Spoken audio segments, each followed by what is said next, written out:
کہ ہم اپنے آپ کو اس ترتیب پہ لانے کی کوشش فرمائیں، عزم کریں کہ خود بھی ہم نے دین پہ آنا ہے، دوسروں کو بھی دین پہ آنا ہے۔ اس میں سے ایک یہ جہیز کا جو بیماری ہے، نیت کریں کہ آج کے بعد ہم میں سے کسی نے اپنی بیٹی کو جہیز میں جہاں رشتہ کرنا سکتا سادہ طریقے سے سنت کے مطابق کرنا ہے۔ آپ کو قبول ہے تو بسم اللہ، کوئی رسم و رواج نہیں کرنی۔ جو اللہ اور اس کے محبوب کی ماننے کے لیے تیار نہیں، کیا ہے اس گھر میں ہماری بیٹی خوش رہ سکتی ہے؟ آج خوش کیوں نہیں ہماری بیٹیاں؟ کبھی اس کو سوچا ہے کس چیز کی؟ غریب سے غریب آدمی، یقین کریں میری آنکھوں دیکھا واقعہ ہے، ایک آدمی دہاڑی لگاتا تھا، کتنے پیسے کماتا ہوگا؟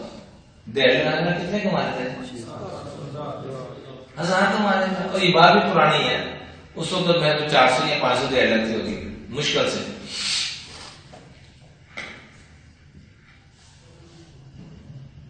اور جدی کشتی جو زمین کا ٹکڑا پاس پڑا ہوا تھا، اب 300 کما تو اس میں جوڑے گا کیا اور لگائے گا کیا؟ گھر میں آپ خود ہی فیصلہ کر لیں۔ جو پاس چھوٹا سا ٹکڑا پڑا ہوا تھا، میں نے دیکھا شادی میں نہیں گیا تو واپس آیا تو گڑیاں کھلوتی، میں کہ کیا ہوا، کون آیا ہوا یہاں پر؟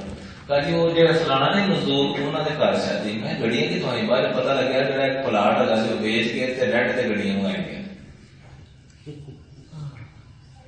رینٹ پہ گڑیاں، اور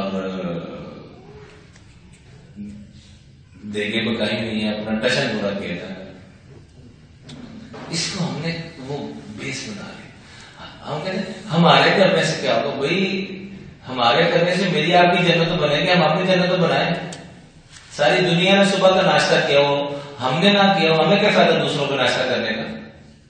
ساری دنیا جنت میں چلی جائے، میں اپنا جنت کیا فائدہ؟